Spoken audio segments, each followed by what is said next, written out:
Hello, it's Kelly Tomcat again. Today I'm going to talk to you about Toast 2010.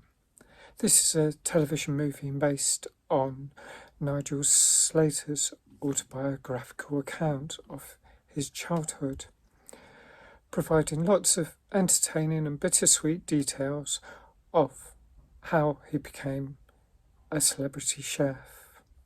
It opens in the suburbs of Wolverhampton in 1969, when the 9-year-old Nigel, Oscar Kennedy, looks on with disdain as his mother, played by Victoria Hamilton, cooks tinned food by putting the whole sealed can into pots of boiling water.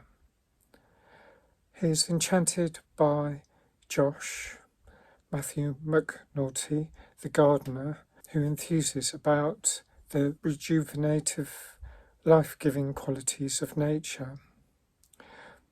A lot of tragedy lies ahead. His mother promises to teach him how to make mince pies before Christmas, and she tries to hide her tears as she suffers from asthma attacks.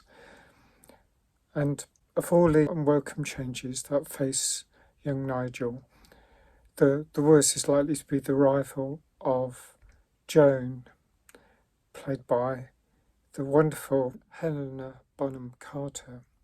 She's actually one of the few stars of the silver screen that I've actually seen up close during a film premiere in 2007. She's superb as Nigel's nemesis, and because she's a really good cook, it sparks an intense rivalry. I really enjoyed the ups and downs, the tragic moments intertwined with some light-hearted hilarity that most probably matches the meringue that symbolises Joan's pride and joy. I'll score this film 8 out of 10. Really good fun, and it was interesting to see how Nigel developed his cooking skills over his teenage years. Thanks for watching. See you again soon. Bye.